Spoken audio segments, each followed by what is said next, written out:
Cześć, Bartek Urban. Zapraszam do testu Alfy Romeo Tonale. Tonale to nazwa przełęczy znajdującej się w północnych Włoszech w malowniczych, pięknych Alpach.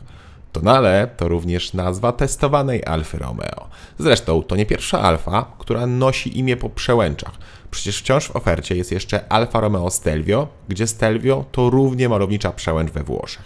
Alfa ma też w swojej gamie trzeciego SUV-a, jeszcze mniejszego, ale tam najpierw nazwa to było Milano, potem Włosi zbojkotowali tą nazwę, bo auto nie miało nic wspólnego z Milanem i tym sposobem powstała nazwa Junior. Tak, widocznie Włosi nie wiedzą, że mają więcej przełęczy. Dobra, ale skupmy się na Tonale. Alfy Romeo od zawsze charakteryzowały się niesamowitym wyglądem i tak też jest teraz. Tonale zwraca na siebie uwagę niemal z każdej perspektywy. Z przodu mamy charakterystyczny dla tej marki grill, który nazywa się Scudetto. Wygląda on cudnie i wymusza montowanie rejestracji na boku, co wszystkich fanów symetryzmu pewnie doprowadza do szału. Mnie tak pół na pół, bo dzięki temu wiem, że to zawsze jedzie Alfa. Mamy też śliczne wzory lamp, i to zarówno z przodu, jak i z tyłu, gdzie na tyle idą przez całą szerokość i wygląda to świetnie. Świetnie prezentują się też felgi, o też charakterystycznym dla Alfy wzorze, tak zwane telefony, które w tym wypadku mają aż 20 cali. Tak, 20 cali, przez co hamulce z tyłu wyglądają jakby były z roweru. Niestety, ale tak duża felga to głupota w SUV-ie, bo strach wjechać na krawężnik, a co dopiero zjechać z utwardzonej drogi. No i komfort przez te felgi też jest marny. Do wyboru są też 19 i 18 o bardzo podobnym wzorze.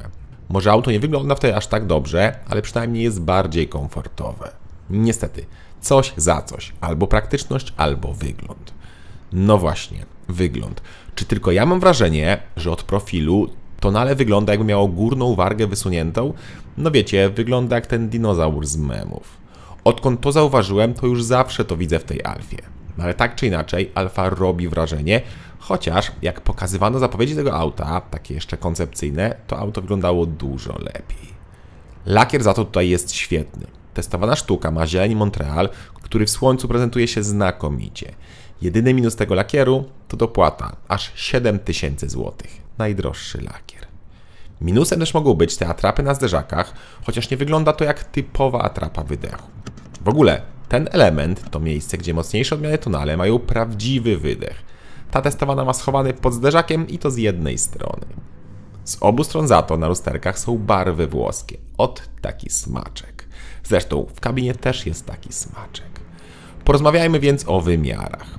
Alfa sprawia wrażenie dość małej, ale w rzeczywistości auto ma 4,53 m długości, 1,84 m szerokości oraz 1,61 m wysokości. Rozstaw osi to 2,64 cm, czyli to przedstawiciel klasy C SUV-ów i tu się muszę przyczepić do producenta, który w sumie nie jest jedyny, ale coraz więcej producentów nie podaje prześwitu, co w przypadku SUV-ów jest nieco głupotą. Ja wiem, że to pseudoterenówki, ale jednak taki parametr warto by było podać. Tonale ma około 15 cm prześwitu. Zanim przejdziemy do bagażnika, to pora na sponsora odcinka. Myślisz o zakupie używanego samochodu, ale nie jesteś pewien jego historii? Zanim więc się zdecydujesz, to sprawdź Car Vertical, firmę specjalizującą się w szczegółowych raportach historii pojazdu, które mogą uchronić cię przed kosztowną niespodzianką. Przykładowo, chcesz kupić używaną Alfę Romeo Stelvio, która na zdjęciach wygląda świetnie. Jednak kiedyś mogło wyglądać zupełnie inaczej, już nie tak świetnie. Wejdź na Car Vertical, wprowadź numer VIN i sprawdź historię samochodu. Poza uszkodzeniami w raporcie są też informacje o przebiegu, ewentualnych kradzieżach i nie tylko. Na hasło Autowizja jest 30% rabatu na raport, link w opisie. Pamiętaj, że możesz sprawdzić kilka aut, a przy zakupie 3 raportów wychodzi najtaniej. Sprawdź i upewnij się, że Twoje przyszłe auto nie będzie skrywało tajemnic. I teraz pora na bagażnik. Kufer może być elektrycznie otwierany i jego pojemność to równe 500 litrów dla zwykłych odmian oraz 385 dla hybrydy plug-in. Ja na szczęście mam normalną wersję silnikową, więc i mam normalny, duży bagażnik. Kufer, jak widzicie, ma drugie dno, które można obniżyć i po wyjęciu tej deski naszym oczom okazuje się dziura jakby na koło dojazdowe, ale takiej opcji w cenniku nie widzę. Jest za to zestaw naprawczy i miejsce na jakieś małe przedmioty. W bagażniku znalazłem też 2 haczyki na zakupy, czy gniazdo pod zapalniczkę i mocowania do pasów. Kanapa się oczywiście kładzie, ale robimy to z poziomu kabiny, a po złożeniu jest niemal idealnie płaska powierzchnia. Wskakujemy więc na tył. Tutaj miejsca jest tak w sam raz. To znaczy, ja mam 186 cm wzrostu i bez problemu się mieszczę. Nie mam przesadnie dużo miejsca, ale jest mi tu wygodnie i ta przestrzeń jest i na głowę, i na nogi. Dodatkowo jest podłokietnik z miejscami na napoje i telefonem oraz przejście do bagażnika. Są też nawiewy oraz 2 złącza i to jedno typu A drugie typu C. Złącza oczywiście USB. Są też gazetowniki oraz czarna podsufitka. Jakość plastików na samej górze jest średnia, bo są mocno twarde, ale już niżej jest naprawdę akceptowalnie. W takim razie siadamy z przodu. Tutaj w każdej tonale dostajemy świetnie wyglądające i naprawdę nieźle trzymające nas fotele, jak na zwykłego SUV-a. Fotel jest wygodny, zrobiłem autem trasę ponad 1000 km i jedyne co mogło być poprawione to na przykład możliwość regulacji długości siedziska. Ale nawet bez tego jest bardzo wygodnie. Testowana sztuka miała w pełni elektryczny fotel, ale w serii jest on manualny. W serii mamy też dwukolorowej kierownicy, bo jak widzicie, tutaj testowana sztuka jest brązowo-czarna. I w zasadzie sam nie wiem, czy to pasuje, czy nie. Kwestia gustu. Ale sama kierownica, czyli jej wzór, bardzo mi się podoba. Ładna, dobrze leży w dłoniach i ma starter na kierownicy. To lubię. Nie lubię za to, jak jest ekran tak przyklejony, a nie wkomponowany w deskę, tak jak to ma przecież miejsce w Giulii czy Stelvio. No tam to wygląda dużo lepiej. No i zobaczcie, jak wolno działa ten ekran. No ogromne ma opóźnienie, czasem się czeka i czeka, aż ma się ochotę kliknąć jeszcze raz. A co śmieszniejsze, nie zawsze tak jest. Czasem te funkcje odpowiadają szybko, ale czasem właśnie tak jak na początku tego filmiku, no z opóźnieniem. Dobrze, że klimatyzacja ma oddzielny fizyczny panel, bo klikanie na tym ekranie to byłby dramat z tymi opóźnieniami. Drugi ekran to cyfrowe zegary i te, podobnie jak i ekran główny, też są w każdej wersji tonale. I te zegary cyfrowe naprawdę prezentują się bardzo dobrze, mają ładne grafiki, ładne motywy oraz są ładnie wkomponowane w te charakterystyczne dla Alfy Romeo tuby. Jedynie odświeżenie prędkości na cyfrowym wskazaniu powinno być płynniejsze, a nie skakać co kilka.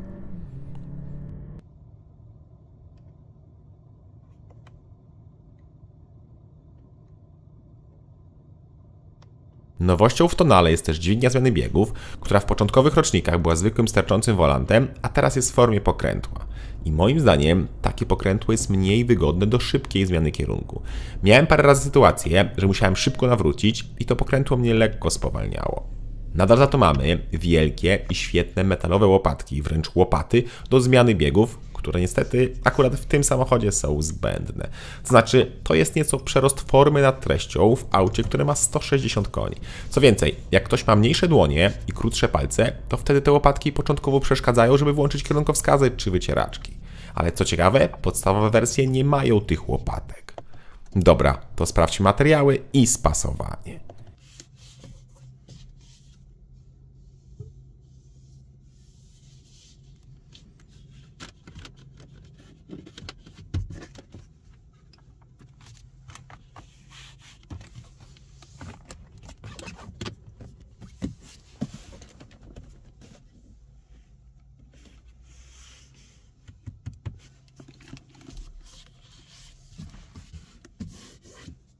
Jest tak średnio. To znaczy, spasowanie jest dobre, jak są skrzypnięcia to są małe, a podczas jazdy jest cisza. Ale na przykład jest piano black na tym wybieraku, które jak widzieliście odbiera światło i razi kierowcę. Co więcej, jest też sporo twardego plastiku na górze i niestety kierownica na górze też jest źle zrobiona. Poważnie, widać takie nieregularne zgrubienia, jakby to był jakiś defekt. Słabo. W takim razie pora na schowki, a potem zaglądamy pod maskę. I tu od razu ode mnie mały minus. Nie znalazłem z przodu gniazda pod zapalniczkę. Troszkę szkoda.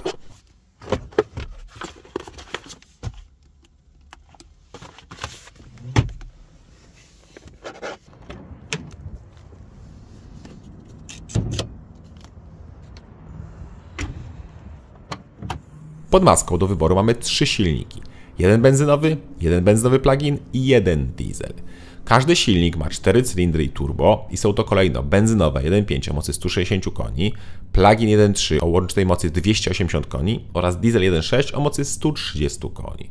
Każda wersja ma też automat, gdzie diesel ma 6 biegów i 2 sprzęgła, benzyna 7 biegów i 2 sprzęgła, a plug-in hybryda ma klasyczne 6 biegów.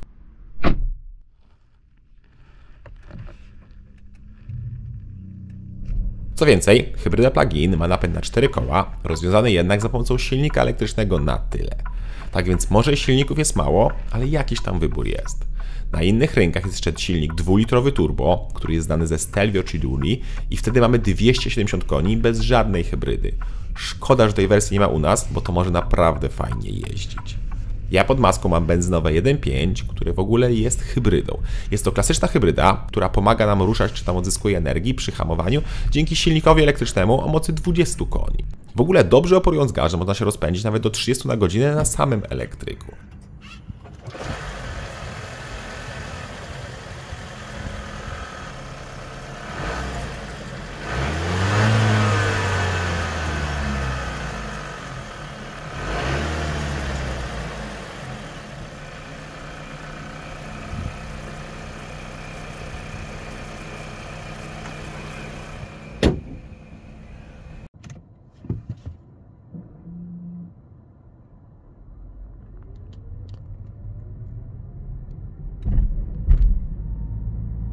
Z tym, że ta hybryda w moim odczuciu nie działa tak jak należy.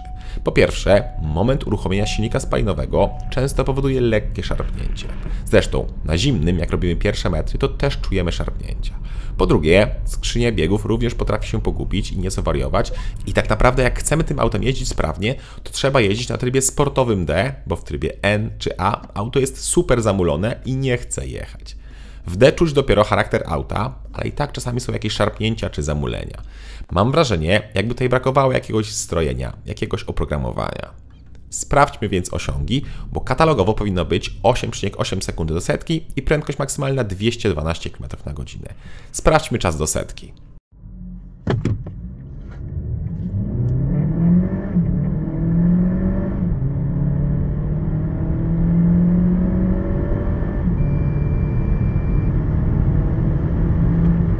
Wynik to 8,5 sekundy, czyli lepiej niż deklaruje producent i tu nie ma żadnej procedury startu, a nie da się podpompować z hamulca i tak wystartować. Po prostu wklepujemy gaz w podłogę i jedziemy. Jak widzieliście, jest niezła trakcja, bo pomimo napędu naprzód auto nic nie straciło na przyczepności. Ładnie. Zrobiłem też pomiar w teoretycznie najsłabszym trybie A i wtedy wynik to 8,6 sekundy, więc można powiedzieć, że to samo. Od razu zwróćcie uwagę i posłuchajcie zmiany na drugi bieg, tam już coś skrzynia lekko zwariowała.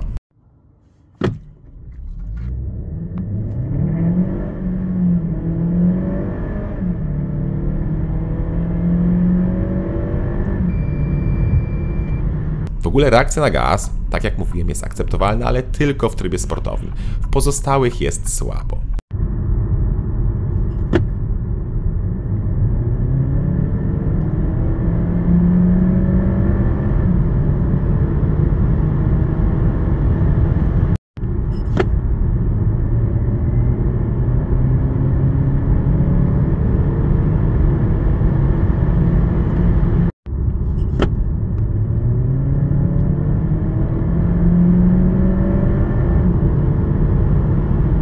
Spore opóźnienie, ale jak już skrzynia zredukuje, to te 160 koni w moim odczuciu wystarczy do takiej zwykłej jazdy. Tylko tak jak mówię, czuć to dopiero w trybie sportowym. Wtedy też mamy utwardzone zawieszenie i auto jest bardzo twarde, ale można to wyłączyć i nadal jest twarde, ale nieco mniej. Tutaj tak jak mówiłem, dużym problemem jest wielkie koło, które nie ma czym amortyzować, bo opona w nim jest cieniuteńka. Myślę, że koło 18 czy nawet 19 cali sprawdzi się znacznie lepiej pod względem komfortu. Pojechałem autem w góry i pobawiłem się nieco na zakrętach i jest tak poprawnie. Niczym to auto nie urzeka, jest dobrze, ale to nie jest Stelvio czy Giulia, niestety. To co jest miłe, to żeby wyłączyć system ISA, to wystarczy kliknąć na górze tego środkowego ekranu.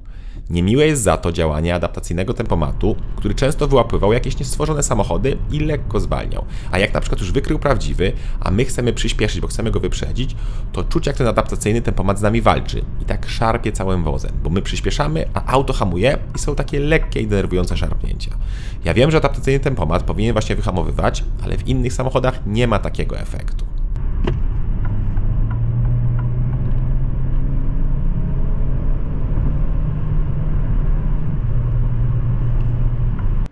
Dobra, ale jak to jest hybryda, to pora na spalanie.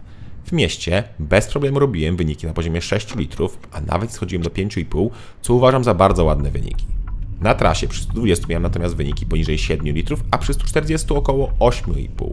Ładnie i być może da się zrobić mniej, bo mój egzemplarz miał nieco ponad 1000 km przebiegu, więc być może spalanie nieco spadnie wraz z wyższym przebiegiem. Miło za to, że bak paliwa ma solidne 55 litrów. Pochwalić też muszę światła, gdzie wyższe wyposażenia mają adaptacyjne LED Matrix, takie jak ja tutaj mam, które świecą jak widzicie naprawdę ładnie. I jeszcze taka ciekawostka przed cennikiem. Czy wiecie, że Alfa Romeo Tonale występuje w Ameryce pod postacią Dodge'a Horneta? I co śmieszniejsze, udało mi się takiego Dodge'a spotkać w Polsce na trasie gdzieś pod Krakowem. Miły przypadek. To teraz pora na cennik. Podstawowe Tonale ze 130-konnym dieslem i automatem i napędem naprzód kosztuje minimum 174 tysiące złotych. Benzynowa, testowana wersja z hybrydą, 160 koni, to wydatek minimum 182 tysięcy złotych, a hybryda plug-in to już wydatek 237 tysięcy złotych. Testowany egzemplarz kosztował podobnie, bo tu najwyższe wyposażenie Intensa plus lakier za 7 tysięcy złotych i cena tej sztuki to 236 tysięcy złotych. Tak, jest drogo. Jest drogo, ale Alfa od dłuższego czasu była już autami niemal premium, takimi sportowymi, stąd też może ta wyższa cena. Tylko że Tonale takie nie jest. To znaczy, to jest dobre auto, ale jak ktoś oczekuje właśnie takich sportowych doznań, to tutaj ich nie znajdzie. Tonale cieszy oko, jest w miarę praktyczne, posiada jednak wpadki, jak chociażby przy ospałej skrzyni biegów czy niektórych materiałach. Na plus zdecydowanie będzie fakt, że to będzie mało spotykane auto, więc jak ktoś się lubi wyróżnić, to jest zaleta. Żarty o awaryjności też możemy pominąć, zwłaszcza, że w standardzie jest gwarancja na 5 lat lub 200 tysięcy kilometrów, a to spory plus. Tak jak mówię, Tonale to dobre auto, chociaż ja osobiście od Alfy wymagałbym nieco więcej. Cześć! Ładnie zaparkowane.